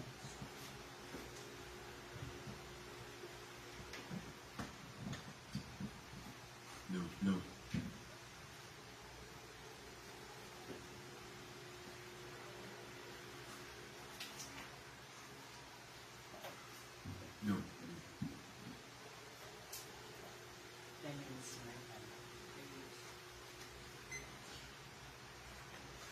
Katotohanang hindi naintindihan ng aking katunggali ang isa sa mga hindi tinitindigan ng sola scriptura ay lantarang hindi tinatanggi ang inscripturation o ang panahon ng revelasyon na kung saan ang salita ng Diyos ay dumaan sa pasalitang pamamaraan. At ang pangalan ng sola scriptura lamang ay ang kasapatan at hindi kalahatan patungkol sa biografiya, pangyayaring nakaraan at iba pa, bagkus patungkol lamang sa kasapatan nito sa pananampalataya at ministeryo sa eklisya na magampanan ng isang lingkod ng Diyos. At aking uulitin, ang sola scriptura ay hindi patungkol sa kasaysayan, bagkus patungkol lamang sa pananampalataya upang ang isang lingkod ng Diyos sa eklisya ay magampanan at maging sapat ito sa ministeryo. Ngayon, tungo sa aking ikalimang bahagi, natutungkol naman sa mga patunay ng sola scriptura sa labas ng Sagradong Scriptura sa wikang Ingles na external evidences. At ito'y mula sa mga patristiko ang aking ikalimang o panglimang pananggalang. At ano nga bang paninindigan ng mga patristiko sa Sagradong Scriptura at kay raming patristikong ito? Una, si Atanasyong tagapangasiwa ng Alexandria noong ika-4 na siglo Anno Domini. At ito ang kanyang mga lantarang magiting na mga pahayag. Una, for a tokens of Scripture are more exact as drawn from the Scriptures than from other sources. But since Holy Scriptures is a whole things most sufficient for us, therefore recommending to those who desire to know more of these matters to read the Divine Word. For indeed the Holy and God-breathed Scriptures are self-sufficient for the preaching of the truth. The Holy Scriptures given by the inspiration of God are of themselves sufficient toward the discovery of the truth. Ang aking pagtindig ngayon ay ang katotohanan ng pagtindig din ni Atanasio ngayon. Si Atanasio 5 beses na tinalikuran ng Konseho ng Nicaea dahil sa pagsang-ayon ng Konseho sa unorthodoksiyang Arianismo, paninaw, ngunit katotohanan tumindig si Atanasio laban sa lahat. At anong bukod tanging niyang dahilan? Ito ay sapagkat hindi iyan ng Arianismo ang tinuturo ng salita ng Diyos.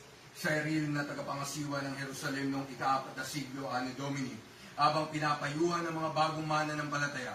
Ito ang kanyang pahayag. In regard to the divine and holy mysteries of truth, not the least part may be handed on without the Holy Scriptures. Do not be led astray by winning arguments, even to me who tell you these things.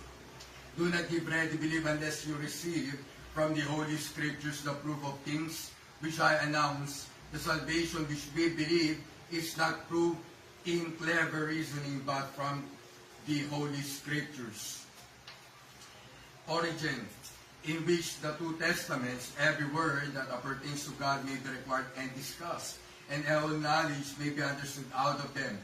But if anything remain which the Holy Scripture does not determine, no other third Scripture ought to be received for authorizing any knowledge or doctrine, but that which remains we must commit to the fire. That is, we will reserve it for God. For in this present world, God would not have us to know all things. We know Jesus Christ is God, and we seek to expound the words which we are spoken according to the dignity of the person. Wherefore, it is necessary for us to call the Scriptures into testimony, for our meanings and narrations without these witnesses have no credibility. Consider how imminent their danger is to neglect to study the Scriptures, in which alone the discernment of this can be ascertained. As all gold whatsoever it be, that is without the temple is not holy. Even so every notion which is without the divine Scripture, however admirable it may appear to some, is not holy, because it is foreign to Scriptures. Cipriano ng Cartago, noong ika-3 siglo Anno Domini. Whence comes this tradition? Does it descend from the Lord's authority, or from the commands and epistles of the apostles? For those things are to be done which are there written.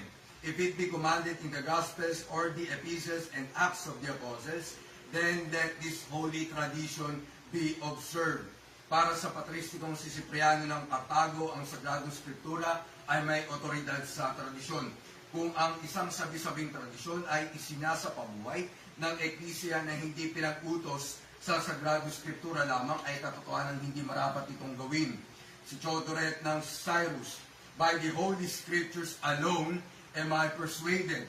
I am not so bold as to affirm anything which the sacred Scripture passes in silence.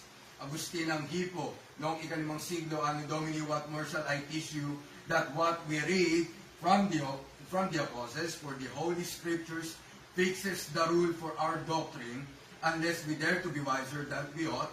Therefore, I should not teach you anything else except to expound to you the words of the teacher. Let them demonstrate their church if they can, not by the own talk and rumor of the Africans, not by the counsels of their own bishops, not by the books of their disputers, not by deceitful miracles, against which we are cautioned by the word of God, but in the prescript of the law, in the predictions of the prophets, in the verses of Psalms, in the voice of the shepherd himself, in the preaching and works of the evangelist, that is, in all canonical authorities of the sacred Scriptures. In those things which are clearly laid out in Scripture, all those things are found which pertain to faith and morals. Katotohanan ng dalawang bagay pinagtotohanan ni Agustin. Una, ang kataas-taasang otoridad ng Scriptura sa lahat ng doktrina bilang batayan. Ikalawang, maaaring pagkakamali ng mga tagapangasiwa. Hippolytus, there is brethren but one God, the knowledge of whom we gain from the Holy Scriptures and from no other source. For just as a man, if he wishes to be skilled in the wisdom of this world, will find himself unable to get at it in any other way than by mastering the dogmas of philosophers, so all of us who wish to practice piety will be unable to learn its practice from any other quarter than the oracles of God. Whatever things then let the Holy Scripture declare, and this let us know, and whatsoever things they teach, let us learn. And as the Father wills our belief to be, let us believe, and as He wills the Son to be glorified, let us glorify Him. And as He wills the Holy Spirit to be bestowed, let us receive Him. Not according to our own will, not according to our own mind, nor yet as using violently those things which are given by God, but even as He has chosen to teach them by the Holy Scriptures, so let us discern them. Theophilus ng Alexandria, noong ikalimang siglo Anno Domini, it is the part of a devilish spirit to take anything to be divine that is not in the authority of the Holy Scriptures. Juan Chrysostom ng Antioquia at ng Byzantium, the Holy Scripture is like a safe door, denies an entrance to heretics, guarding us in safety, in all things we desire and not permitting us to be deceived.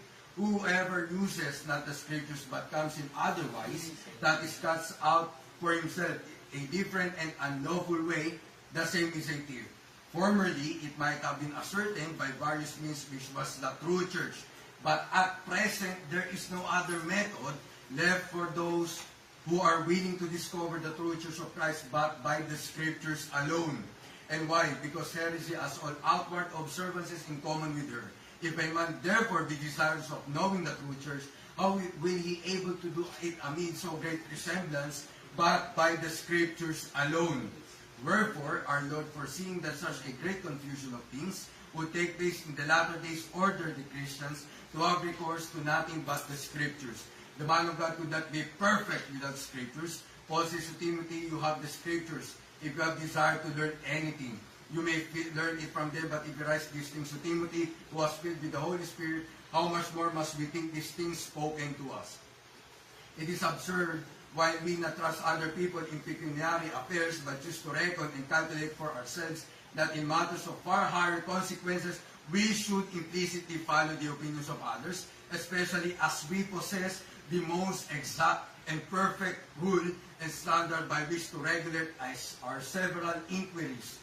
I mean the regulation of the divine laws. I therefore could wish that all of you would reject what this or that man says, and that you would investigate all these things in the Scriptures. Ang mga patotoong ito ay katotohanan sumasang-ayon sa aking tinitindigan, sapagkat katotohanan tanging ang sagradong Skriptura lamang ang nag-iisang sapat, eksakto at perpektong batayan na kung saan ang mga katotohanang bagay patungkol sa pananampalataya at moralidad ay tanging nasa sagradong Skriptura na iiral magpakailanman ayon sa ontologikang aspeto nito. At isang magiting ng pasasalamat muli sa inyong pakikinig.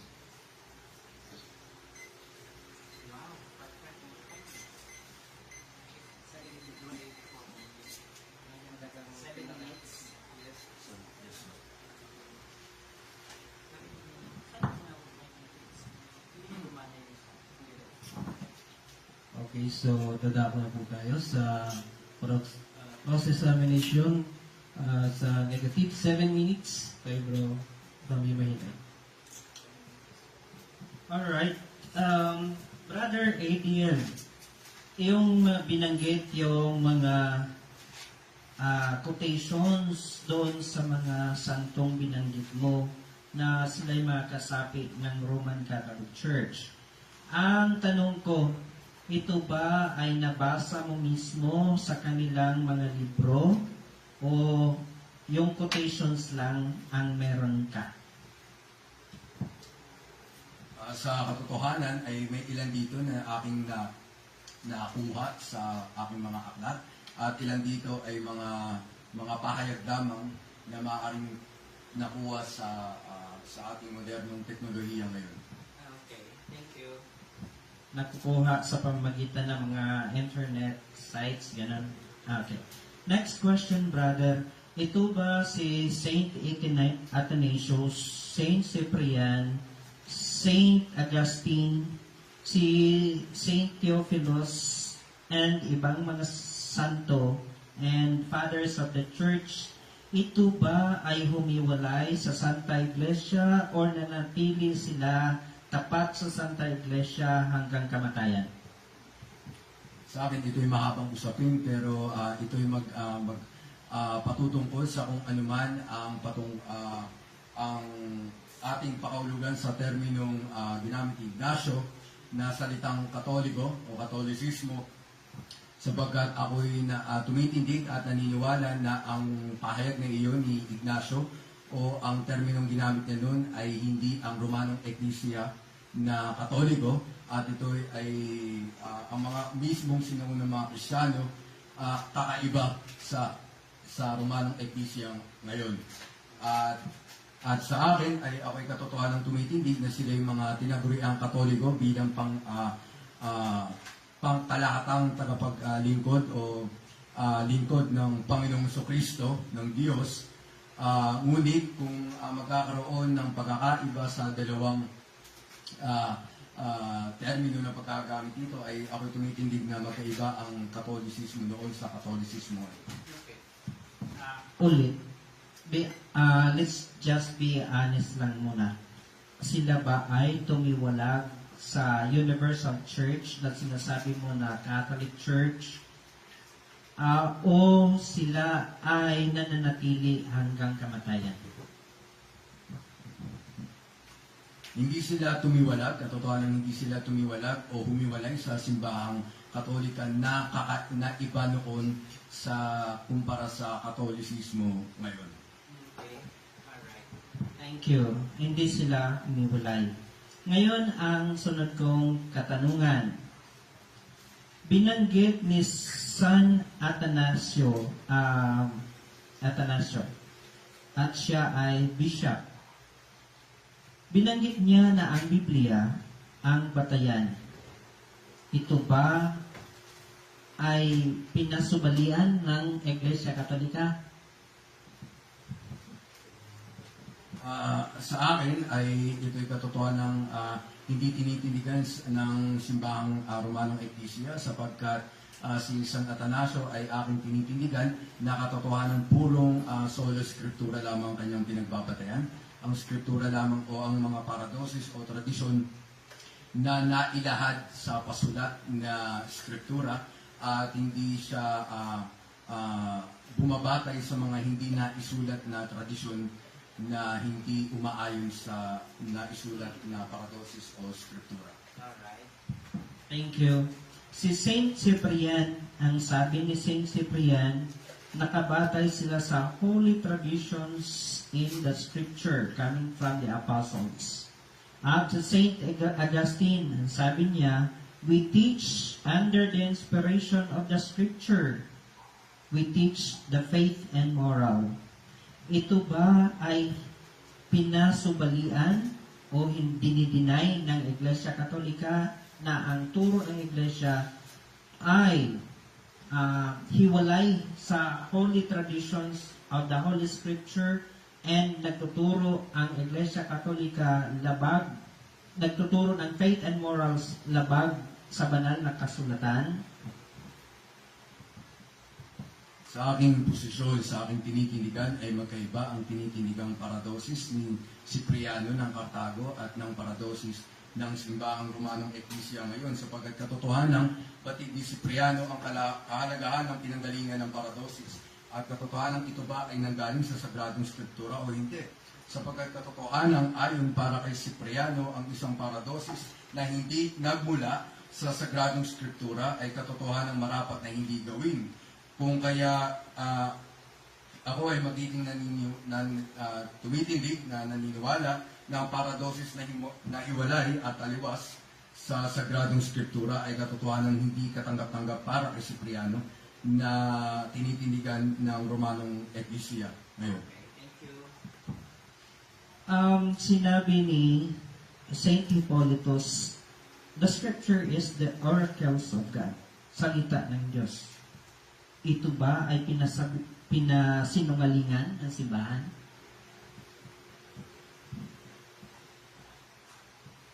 Ang konteksto ni Hippolytus dito na mga salita ng Diyos ay katotohanan sa konteksto na hindi pinasubalitaan ng simbahan na kung saan ay magkaiba ang pakahulugan sapagkat ang pinatutunayan o ang pinatutungkulan na mga oracles ng Diyos o mga salita ng Diyos dito ay ni Hippolytus ay katotohanan sumasang-ayon sa akin na kung saan ang tanging basihan lamang o nahigit sa lahat ay walang iba kundi ang scriptura at hindi ang mga tradisyon o paniniwala o sinasabing katotohanan na hindi naman naipahayag ng Sagradong Scriptura o ang mismong salita ng Diyos na hindi talaga naipahayag sa Sagradong Scriptura.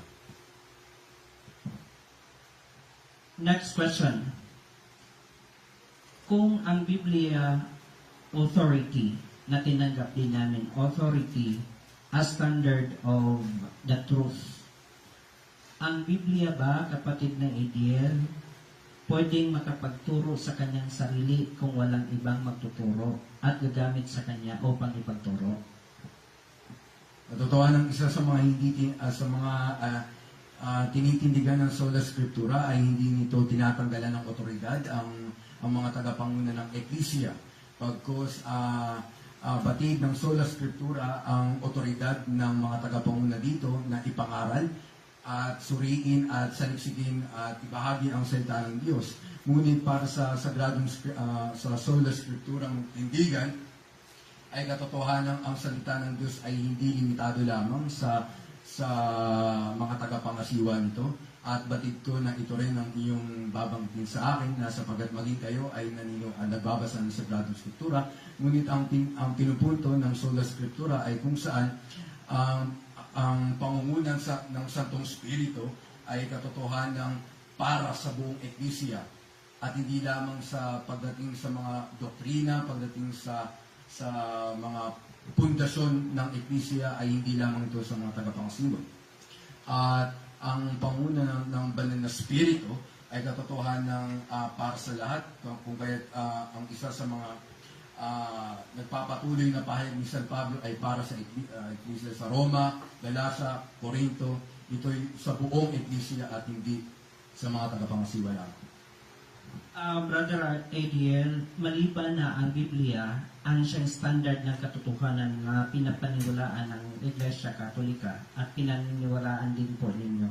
Maliban sa standard of truth na nakasulat sa banal na kasulatan, ikaw po ba ay naniniwala na meron pang extra biblical truth maliban sa nakasulat? Katotohanan hindi na.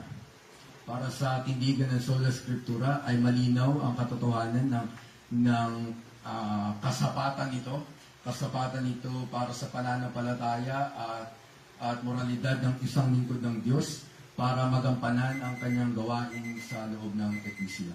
Okay, salamat. Okay. So, 7 minutes na lang. Oh, 10 minutes. Okay. So, dadako na po tayo sa second stand for negative. Negative, Brother Rami Mahinay.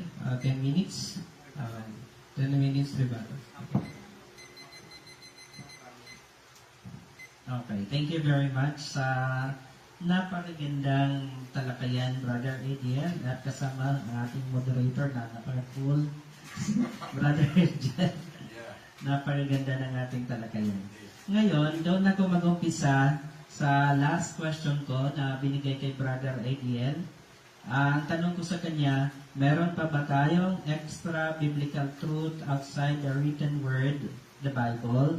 At ang sagot ni kapatid na Adiel, wala na tayong extra biblical truth. Okay.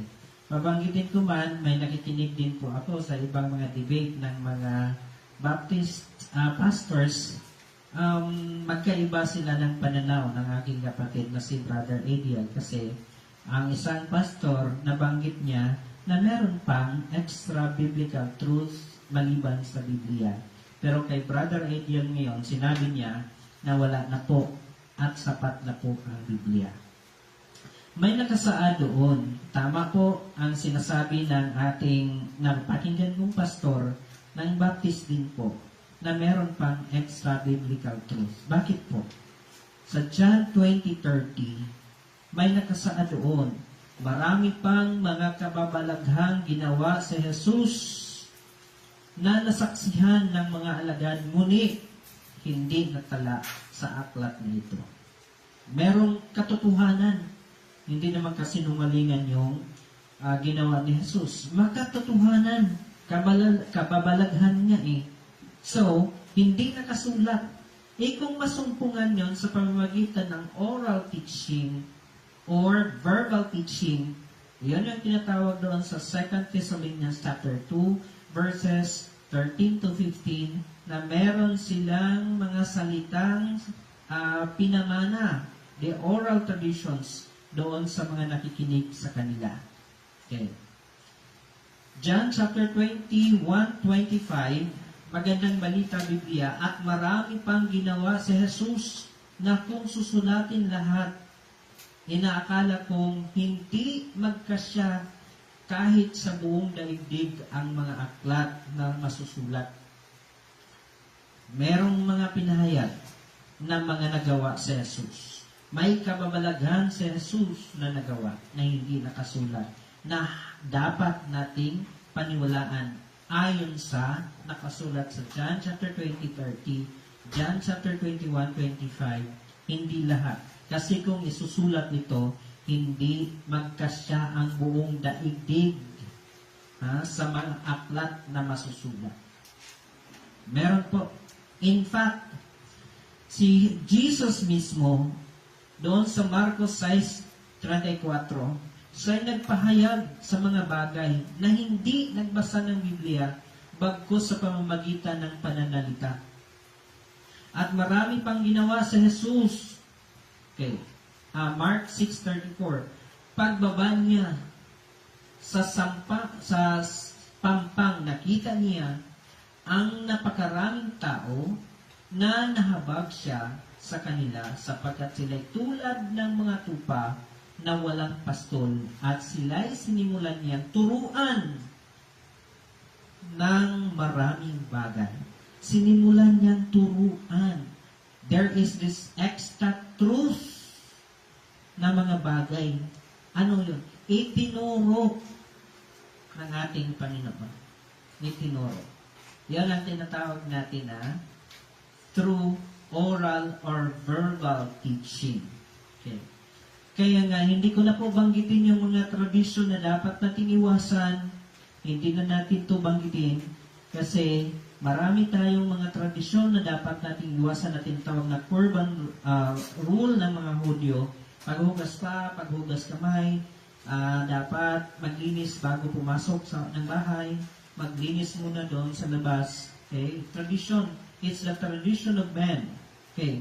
Pero, bigyan natin diin na may mga tradition of the apostles, tradition of faith na nakasulat kung saan pinahintulutan ng ating Panginoon. So, meron tayong sacred tradition. Maliban sa 2 Thessalonians 2:15, 13-15, merong nakasaad doon sa Gawa 16:4 at ito ang nakasaad. Sa kanilang paglalakbay sa mga bayan-bayan, kanilang dinala sa kanila ang mga utos na napagpasyahan ng mga apostol at ng mga matatanda sa Jerusalem. Bit-bit nila ang utos. Okay. Bit-bit nila by oral tradition. Tinatawag ito sa Greek na dogmata. There is dogma that they have brought along with them as to go through the different towns and villages. Bit-bit nila by oral tradition. 2 Thessalonians chapter 3 verse 6, aming ipinag-uutos ngayon sa inyo, mga kapatid, sa pangalan ng ating Panginoong Hesukristo, na kayo'y lumayo sa bawat kapatid na namumuhay sa katamaran at hindi ayon sa tradisyon na tinanggap nila sa amin. May kinaugalian sila. May tradisyon sila. Ano yun? Pamumuhay ayon sa katuwiran. Pamumuhay ayon sa kabanalan at lumayo sa mga kasamaan at katamaran ng mga bagay na hindi na ayon na uukol sa salita ng Diyos. Meron silang binitbit na tradition. Not necessarily written, not necessarily oral. Maari itong dalawa, oral and written. Pwede yung kasi tanggap naman natin ang tinatawag natin na written book, which is the Bible, and the tradition also, which has been practiced even if it's not written in the Bible. Thessalonians 2:15 ang nakasaad, kaya nga mga kapatid, kayo'y manindigang matibay at inyong paghahawakan ang tradisyon ng inyong tinuturo namin, maging sa pamamagitan ng salita o sa pamamagitan ng sulat mula sa amin dalawa. Ang binabanggit, kaya nga nung tinanong na ng ating kapatid, magkapantay ba? Nostos ba? Ang tradition, oral tradition, at ang written tradition? Dito sa 2 Thessalonians chapter 2 verse 15, malinaw. Meron silang mga salita na sinalita na mula sa Diyos at meron din po silang mga sinulat galing sa mga apostles. Walang kaibahan. Recorded man yan o sa pamamagitan ng oral traditions or written output, pareho lang po ang halaga nito. Unang Timoteo, ingatan mo ang pinagkatiwala sa inyo, may pinagkatiwala sa kanila. Iwasan mo ang mga usaping walang kabuluhan at mga pagsalungat sa huwad na kaalaman. Unang Timoteo 6:20, tinatawag itong ipinagkatiwala. Okay? Parentheken sa Greek, ibig sabihin mga mahalagang pamana o mahalagang bagay. 2 Timoteo 1:14, ingatan mo ang mabuting bagay na ipinagkatiwala sa iyo sa pamamagitan ng Espiritu Santo. See, nakita natin na hindi lang sa written Word of God gumabay ang Espiritu Santo, kundi sa pamamagitan din ng pamana, pinamalas ang mga magandang mabuti gawain, katuwiran, at kabanalan sa pamamagitan ng example ni San Pablo at mga apostles. Pinuri ko sa iyo sapagkat ang lahat ng mga bagay na alala ninyo ako at pinanatili ninyong matibay ang mga tradisyon gaya ng ibinigay ko sa inyo. May mga halimbawa na ibinigay si San Pablo. Unang Korinto 11:2. At dito sa unang Tesalonia 2:13, at kami patuloy na magpasalamat sa Diyos at nang inyong tanggapin ang salita ng Diyos na inyong narinig sa amin, narinig, hindi lang binasa, ay inyong tinanggap iyon, hindi bilang salita ng tao, okay? Kundi ayon sa katotohanan, bilang salita ng Diyos. Yung narinig, salita din ng Diyos. Yung binasa din natin, salita ng Diyos. Pareho lang po ang kahalagahan. Pareho lang po. Ulit, yung tinanong ni brother, Theos Nostos ba iyon? Ayon sa ating binasa, Theos Nostos, God-breathed salita ng Diyos. Okay, maraming salamat po, Brother Ronnie Mahinay sa rebuttal. Then, na po tayo sa cross-examination po, 7 minutes kay Brother Ed. Luke.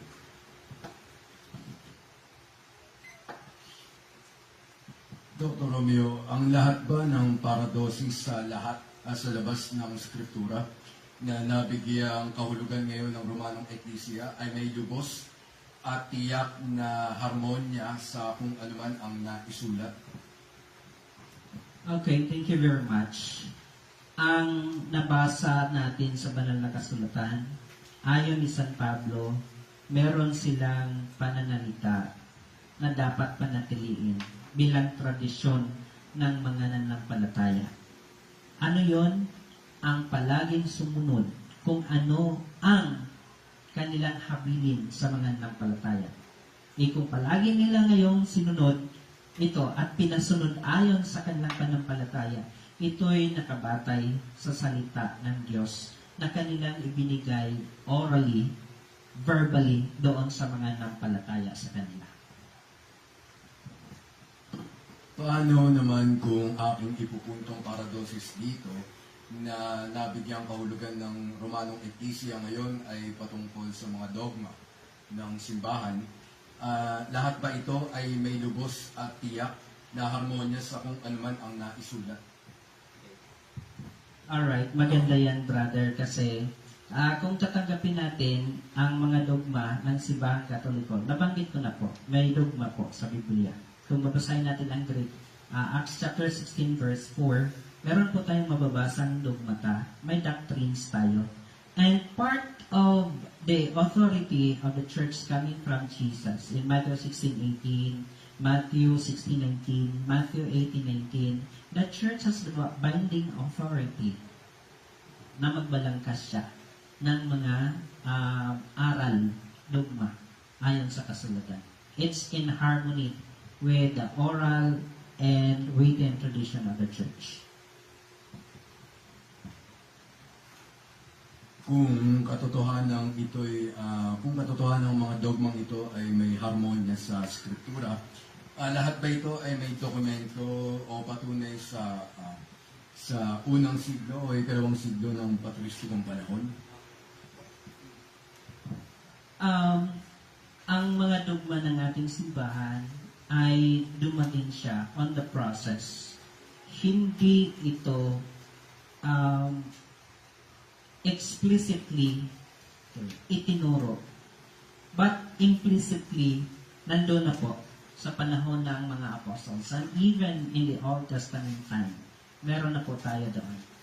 Pwede nating pag-usapan kung gusto nyo pag-usapan po kung anong mga dogma na i-prove natin whether that is actually biblically based or it's only based from paradoxes of tradition of the church. Tradition of the church is also based from the truth, because as I already mentioned, ang lahat ng tradisyon ng mga apostles na sinunod ng ating simbahan ay nakabatay ayon sa kanilang nalalaman sa ating Panginoon. So, may batayan po. Kung gusto nyo pag-usapan ang mga dogma, halimbawa, the Immaculate Conception of Mary, whether it's biblically based or traditionally based, Assumption of Mary, Mary Mother of God, and other dogmas of the church, we can talk that one in next siguro debate natin. But for now, we'll just be focusing more on the sola scriptura. Okay. Dr. Romeo, sa ad secundum Ioannes o Ebanghelyo ayon kay San Juan, Kapitulo 20, versikulo 30, sangayon ka ba na ayon dito, maging ang Ebanghelyo lamang ayon kay San Juan ay sapat na para sa pagkilala kay Kristo at ikaliligtas ng tao? That's right.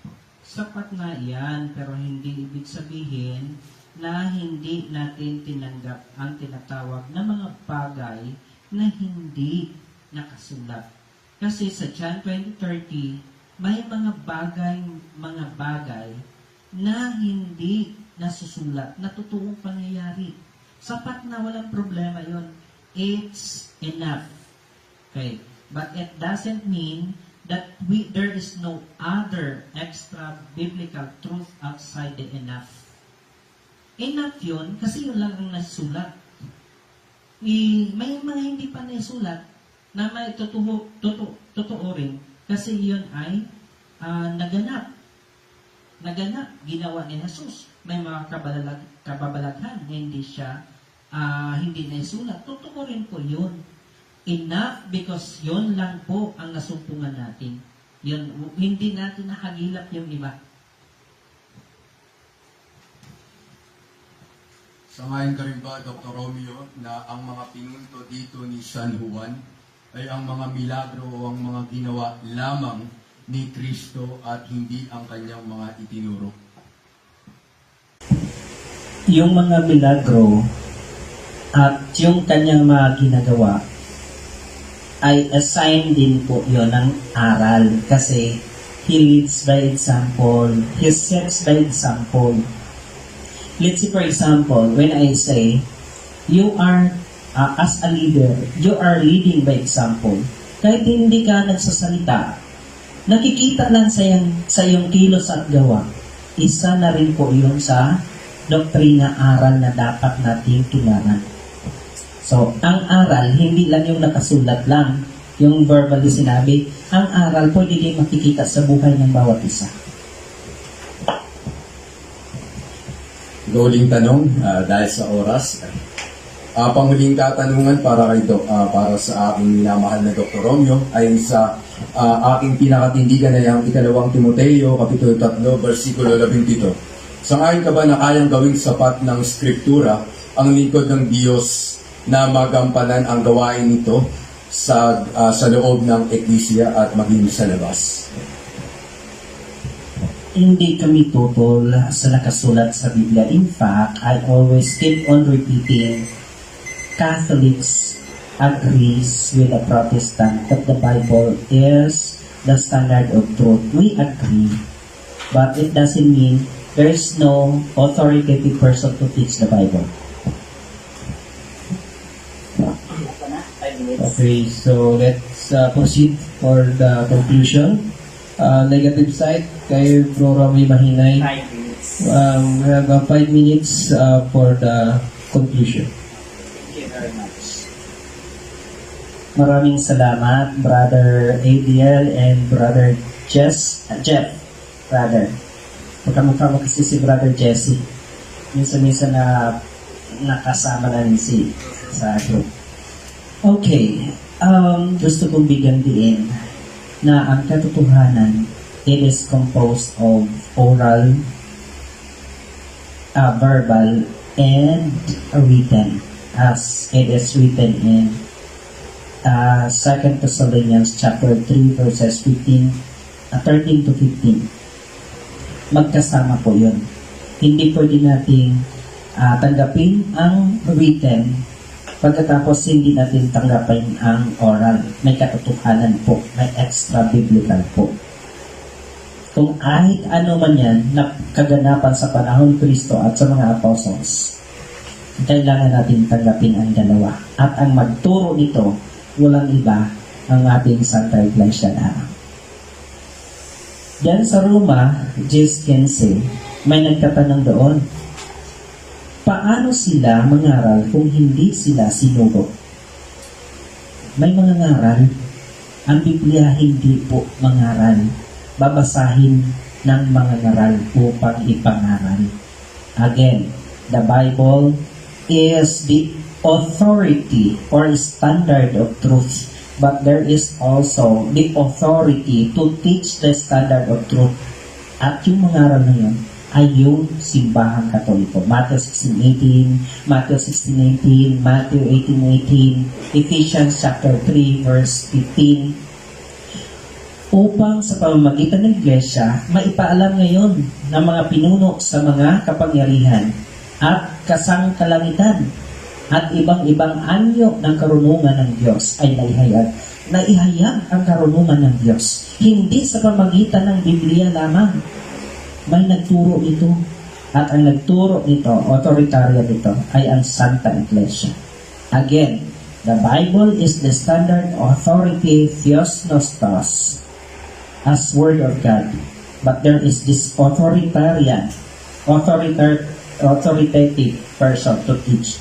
And that is the church. Hindi po pwedeng magbabasa ka lang ng English book, Filipino book, ikaw lang mag-isa. Hindi mo yan maintindihan kung wala magturo. Ang magturo, ang authoritative, ang guro, magtuturo niyan. Magbasa ka ng logic book, philosophy book. Magbasa ka ng mathematics book, statistics. Hindi po yan maintindihan. If no one teaches you, there is someone who will teach you, and that is the church. Ephesians chapter 3 verse 10, nahayag ang karunungan ng Diyos sa pamahalaan, sa sangkalangitan, at sa ibang anyo sa pamamagitan ng Iglesia.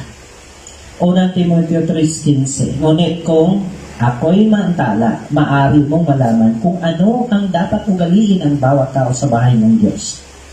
Sa Iglesia ng Diyos, buhay, haligi, at suhay ng katotohanan. The foundation of truth, okay, is the church. Haligi, suhay, foundation of truth. The bulwark of church, the bulwark of truth, katotohanan. Saligan ay ang salita ng Diyos.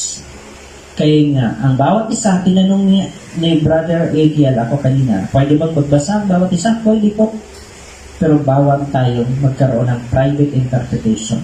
Unang, ikalawang Pedro 1:20, una sa lahat, dapat ninyong malaman ito. Walang propesiya kasulatan na nagmula sa pansariling pakahulugan or private interpretation. Ang sabi ni San Lucas sa 1:16, kung nakinig sa inyo, ay sa akin nakinig. At ang nagtakwil sa inyo, ako ang itinakwil. At ang nagtakwil sa akin ay tinakwil ang nagsugo sa akin. Ang ibig sabihin, pakinggan ang authority ng mamahayag. Walang iba ang ating simbahan. Hindi natin binababa ang kahulugan ng Scripture. It's the Word of God. But it has also to be in harmony of the church, to be proclaimed by the church. The church has the authority, no other else. Kaya nga nagkadami-dami, ayon sa survey ngayon, 45,000 church denominations worldwide because of the private interpretation of the Bible. Thank you very much. Okay, on the final conclusion, sa ating kapatid na si Brother Eddie Lastimosa, 5 minutes po.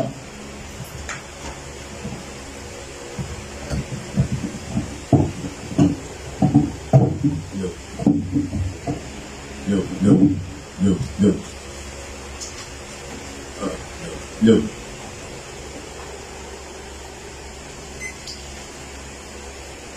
Ang sagradong skriptura na batid ng lahat sa mga katotohanan, ito lang ang tinaguriang Theopneustos sa normatibong kalagayan ng Eklesia. Ito lamang ang batayang nagbibigay autentikasyon sa apostolikong paradosis at otoridad sa mga tagapangasiwa ng Eklesia. Ito lamang ang perpektong listahan ng pananampalatayang isang beses lamang ipinasa ng mga apostolikong paniniwala ayon kay San Judas.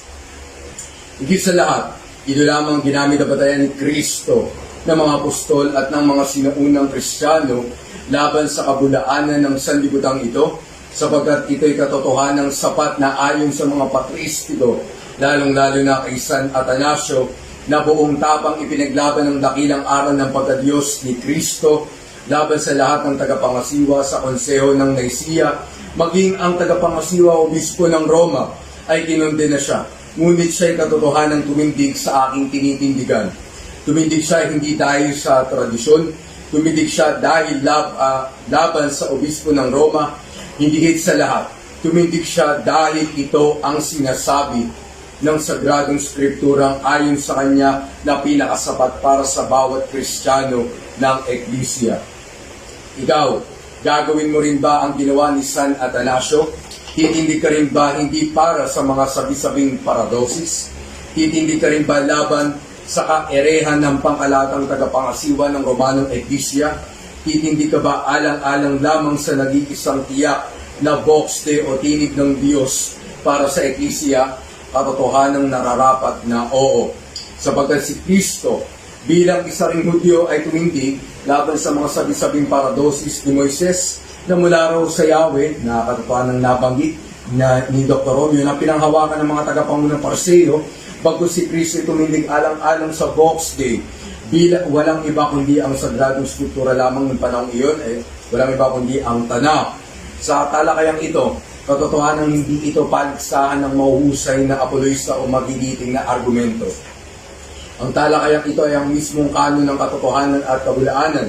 Ang haya no ba ang Diyos mismo ang mangusap sa iyo sa kanyang Sagradong Skriptura? Hindi ba kaya mangusap ng Diyos sa iyo ng direkta sa kanyang salita patungkol sa kanyang mga aral? Ang Sagradong Skriptura ay katotohanan hindi lamang para sa mga tagapangasiwa. Ito ay katotohanan para sa lahat. Sapagkat pahayag na ni San Pablo sa 2 Corintos Kapitulo 13, versikulo 5, siyasatin ninyo ang inyong sarili kung tayo nga ba ay nasa tunay na pananampalataya. Iyan ay pahayag ni San Pablo sa buong Eklesia at hindi lang sa mga tagapangasiwa o miyembro nito. Anong batayan? Ang Sagradong Skriptura lamang. Ang tunay na katiyakan ay hindi mo makukuha sa kahit anumang batayan, sapagkat datang iyan maliban sa Sagradong Skriptura ay katotohanang nagkakamali at hindi perpekto. Ang paradosis maaaring magkamali, ang magisteryo ay maaaring malihis o matalikod, ngunit tanging ang sagradong scriptura lamang ang tinaguriang perpekto at walang hanggan na batayan. Kung kaya ito ay paulit-ulit na ginagamit na patay ni Kristo at ang mga apostol hanggang sa mga sumunod na Kristiyano. Sa napakamakabuluhang talakayang ito, eskolastikong formal na talakayang ito ay aking malugod na pinapayag ang aking pinakamagiting na saludo, una sa Diyos at ikalawa sa aking katunggali at sa ating tagapagpagitna at sa inyong lahat.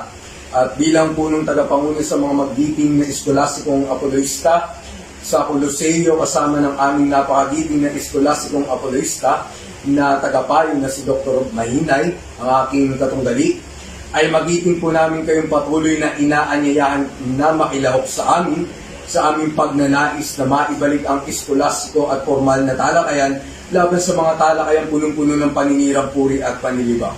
Kung kaya aming magiting na patuloy na ibibigay ang aming buong makakayat kaalamanan patungkol sa mga eklesyastiko at reliyosong talakayang ito sapagkat katotohanan ito'y karapat-dapat sa inyong lahat. Muli, aking pinapayag ang aking pinakamagiting at pinakamatikas kong pagsaludo sa inyong lahat, sa aking katunggali, sa mga magigiting na taga-subaybay at higit sa lahat sa buong Coloseo at sa Diyos. Maraming salamat sa inyong lahat. Inyo nawa kaming patuloy na antabayan sa mga susunod na eskolastiko at formal na talakayan sa Coloseo, Beatus Dies et ad Ade Gloria. Maraming salamat po. Ako muli si A.D. Lastimosa, kita kayo lang spatang mangaral, Baptistang Apoloista at punong tagapanguna ng eskolastikong apoloista sa Coloseo. Salamat po.